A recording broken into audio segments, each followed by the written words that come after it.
नमस्कार दोस्तों, इस वीडियो में हम लोग बात करेंगे Motherson Sumi wiring India limited यानी कि एमसुमी।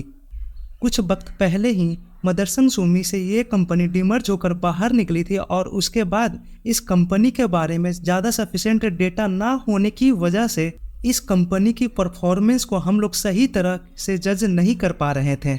लेकिन करेंट टाइम में इस कंपनी की इतनी डेटा रिलीज हो चुकी है कि इससे हम लोग कंपनी के रियल पोटेंशियल को पहचान सकें। तो चलिए सबसे पहले हम लोग कंपनी की बिजनेस और उसके बाद कंपनी की मैनेजमेंट की ओर से कुछ इम्पोर्टेंट कमेंट्री को देखेंगे।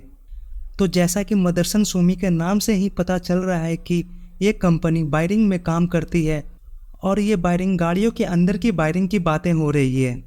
तो ये कंपनी जनरली इस टाइप की वायरिंग में काम करती है और फिर इस टाइप की वायरिंग में एक कंपनी की तरफ से मोड भी आता है जो बाकी सभी कंपनीज के लिए एंट्री बैरियर का काम करता है। तो ये मोड कुछ इस तरह से है कि कंपनी ने कोई एक तरह का वायरिंग बना दिया तो वो ऐसा नहीं होता है कि वो वायरिंग सभी गाड़ियों में लग जाए। तो जितनी तरह की गाड़ियाँ होती है उतनी तरह की कंपनी अलग से वायरिंग बनाती जाती है, जो दूसरी नई कंपनीज के लिए बहुत ही ज़्यादा सरदर्द का काम है। यहाँ हर एक कंपनी के लिए तो बात दूर है, यहाँ पर बल्कि हर एक मॉडल के लिए एक नई टाइप की वायरिंग लगती है और यही चीज़ इस कंपनी के लिए एक बहुत ही बड़ी मोट बनकर खड़ी रहती है। आप बस इस वीडियो में एक चीज़ नोट करते जाना कि इस कंपनी में वो सब कुछ है जो एक मल्टी वैगर कंपनी में होता है। तो चलिए सबसे पहले हाइलाइट्स है ऑर्डर शेड्यूल्स आर स्टेबल, यानी कि पहले तक किट की शॉर्टेज की वजह से कंपनी बहुत सारी स्ट्रगल फेस कर रही थी, अब वो सभी चीज़ें खत्म हो चुकी है। Second, it has added 2 new plants at Noida and 1 new plants at Chennai. तो कंपनी ने 2 नए प्लांट्स नोएडा में लगाया और एक नया प्लांट चेन्नई में लगाया है और इसके पीछे की वजह है कि इन केस डिमांड में सडन बढ़ोतरी होती है तो कंपनी के पास ऑलरेडी 3 नए प्लांट्स होंगे, जिस वजह से कंपनी डिमांड्स को मीट कर पाएगी। अगर आप लोगों को याद होगा कि कुछ टाइम पहले एक रिपोर्ट आई थी जिसमें इंडिया वर्ल्ड का 3rd गाड़ियाँ रखने वाली कंपनी हो चुकी है। तो फर्स्ट सेकंड पे है यूएसए और सेकंड पे है चाइना और हम लोगों ने जापान को पीछे करके 3rd पोजीशन हासिल किया था। तो ये सभी डेटा से तो ये हम लोगों को बिल्कुल क्लियर है कि इंडिया में डिमांड बहुत तेज़ी से बढ़ती ही जा रही है और उसे मीट करने के लिए कंपनी पहले से ही तैयार खड़ा है। और ये कंपनी सिर्फ डीजल और पेट्रोल गाड़ियों तक ही सीमित नहीं है, ये कंपनी ईवी मार्केट को भी कैटर कर रही है, चाहे वो 4 व्हीलर के लिए हो या फिर 2 व्हीलर के लिए हो। अब चलिए हम लोग कंपनी के कुछ फंडामेंटल्स भी देख लेते हैं, क्योंकि अगर फंडामेंटल्स इन सभी को मैच नहीं करेगा तो ये सभी बातें सिर्फ हवा हवाई लगेगी। तो कंपनी का सेल्स क्वार्टर ऑन क्वार्टर 12% से इंक्रीज हुआ है और प्रॉफिट 82% से इंक्रीज हुआ है। तो प्रॉफिट में बहुत ही बड़ी मैसिव जंप देखने को मिलती है। तो यही चीज़ आप लोग क्वार्टरली रिजल्ट पर भी देख सकते हैं कि सेल्स ईयर ऑन ईयर और क्वार्टर ऑन क्वार्टर दोनों में बढ़ते हुए देखने को मिलता है। क्वार्टर ऑन क्वार्टर सेल्स में 12% की जंप है। और फिर कंपनी का ओपीएम, तो कुछ वक्त पहले तक कंपनी का ओपीएम कंटिन्यूस बेसिस से गिरता ही नज़र आ रहा था, लेकिन फिर उसके बाद एक रिकवरी शुरू हुई। और आप लोग ऑलरेडी जानते होंगे कि कंपनी की ओपीएम अगर बढ़ रही है तो वाजिब सी बात है कि कंपनी की डिमांड्स भी बढ़ रही होगी। और फिर फाइनली कंपनी का नेट प्रॉफिट, तो net profit year on year 100% से भी ज़्यादा का ग्रोथ देखने को मिलता है और क्वार्टर ऑन क्वार्टर 82% का ग्रोथ देखने को मिल रहा है। कंपनी के लॉन्ग टर्म के लिए चलिए हम लोग फटाफट कंपनी के प्रॉफिट एंड लॉस पे भी नज़र डाल लेते हैं। तो आप लोग देखिए कि कंपनी का सेल्स बहुत ही ज़्यादा एग्रेसिव रूप से बढ़ते हुए देखने को मिलता है और ये डेटा 3 ही सालों का है, क्योंकि ये कंपनी पहले मदरसन सुमी के अंदर हुआ करती थी और उसके बाद डिमर्ज होकर बाहर निकली है। और फिर कंपनी का प्रॉफिट भी काफ़ी सुंदर रूप से आगे बढ़ रहा है। कंपनी का रिजर्व भी देखा जाए तो 0 से डायरेक्ट 799 करोड़ पर जा पहुंचा और उसके बाद 888 करोड़ तक कंपनी का रिजर्व जा पहुंचा। तो ये सभी तो कंपनी की अच्छी बातें हुई। तो चलिए कुछ कंपनी की कड़वी बातों पे भी नज़र डाल लिया जाए। मैं ऑनेस्टली आप लोगों के सामने कंपनीज के प्रोज और कॉन्स दोनों ही रखूँगा। आप लोग कंपनी की बोरोइंग से देखें तो कंपनी की बोरोइंग से उतनी ही ज़्यादा एग्रेसिव रूप से आगे ही बढ़ते जा रही है। तो 2 सालों में कंपनी की बोरोइंग्स बहुत ही ज़्यादा बढ़ चुकी है।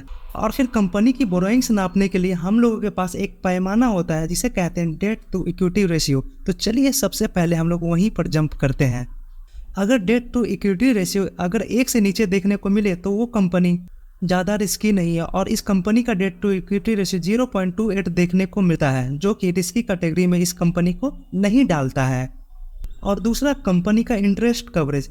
अगर कंपनी 1 रुपये का इंटरेस्ट कंपनी पे करती है तो उस पर कंपनी 24 रुपये 4 पैसे कमा रही है। तो ये दोनों डेटा भी कंपनी को हरी झंडी देती है। तो अब आ गए हम लोग कंपनी की सबसे बड़ी समस्या, जो कि कंपनी की रिसीवेबल्स है। तो रिसीवेबल्स क्या होते हैं? तो इसका मीनिंग यही होता है कंपनी का प्रोडक्ट्स के थ्रू कितना पैसा उधारी में जा रहा है और कितना पैसा हाथों में कैश बनकर आ रहा है। तो आप लोग 2021 में देखें तो कंपनी ने 593 करोड़ का प्रोडक्ट्स उधारी में सेल किया है, और 2022 में मात्र 16 करोड़ पैसे आए हैं। और फिर 2023 में कंपनी ने फिर से 142 करोड़ का प्रोडक्ट उधार में सेल किया है।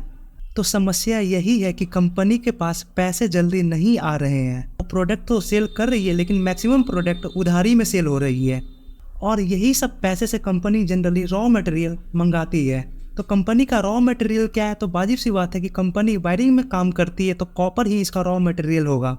तो अगर कॉपर की प्राइस गिरेंगे तो कंपनी के लिए अच्छी बात होगी, अगर कॉपर के प्राइस बढ़ेंगे तो कंपनी के लिए एक नेगेटिव बातें होगी। अभी हम लोगों ने देखा कि कंपनी की तो लोन बढ़ते जा रही है, लेकिन उसी के साथ साथ कंपनी की होल्डिंग्स को देखा जाए तो कंपनी ने अपनी गिरवी रखी होल्डिंग्स को धीरे धीरे छुड़ाते ही गई है। और ये फाइनली करेंट टाइम में कंपनी की 1 भी % होल्डिंग गिरवी में नहीं रखी हुई है, जो कि बहुत ही बड़ी पॉजिटिव न्यूज़ है। अगर हम लोग कंपनी के प्रोमोटर्स होल्डिंग देखें तो कंपनी का प्रोमोटर्स होल्डिंग भी काफ़ी ज़्यादा देखने को मिलता है, जो कि शेयर होल्डर्स को कॉन्फिडेंस देता है इस कंपनी में इन्वेस्टमेंट के लिए। और FII का डेटा देखें तो FII का डेटा कंटिन्यूस बेसिस से गिरता जा रहा है, और उसी के साथ साथ DII कंटिन्यूस बेसिस से खरीदते जा रहे हैं। और फाइनली पब्लिक ने हल्का सा माल इस क्वार्टर में खरीदा है, तो शेयर होल्डिंग पैटर्न भी काफ़ी ज़्यादा सुंदर देखने को मिलता है। तो चलिए अब फाइनली कंपनी के हम लोग कस्टमर्स को देख लें, या फिर यूँ कहें कि कंपनी के पास आप लोग देखिए कितनी बड़ी बड़ी क्लाइंट्स देखने को मिलती है, जो कि शेयर होल्डर्स को कॉन्फिडेंस देती है कि ये कंपनी हल्के में लेने वाली कंपनी नहीं है। तो चलिए सबसे पहले Maruti Suzuki, Tata Motors, Audi, BMW, Ford, Hyundai, Kia, Porsche, PSA, Reynolds, Tesla, Volkswagen. अगर आपने ध्यान से देखा तो इस अकेले कंपनी ने मोस्ट ऑफ द मार्केट को अकेले ही कैप्चर कर रखा है। मैक्सिमम बड़ी बड़ी कंपनीज इसकी क्लाइंट हैं। और फिर फाइनली मैं बस इतना ही कहूँगा कि इस कंपनी में वो सारे पोटेंशियल देखने को मिलते हैं जो कि एक मल्टीवैगर कंपनी में होती है। मैंने already how to find a multibagger company पे वीडियो बनाया है, तो उस वीडियो का लिंक मैं डिस्क्रिप्शन में दे दूंगा, जिससे आप लोगों की एक क्लियर जजमेंट मिलेगी कि ये कंपनी फ्यूचर में मल्टीवैगर बन सकती है या फिर नहीं। और फिर फाइनली मैं कोई सेबी रजिस्टर्ड पर्सन नहीं हूँ, और मैंने ये कंपनी आप लोगों के सामने सिर्फ और सिर्फ स्टडी पर्पस के लिए रखा है। और इसी के साथ इस वीडियो को एंड करते हैं। Thank you for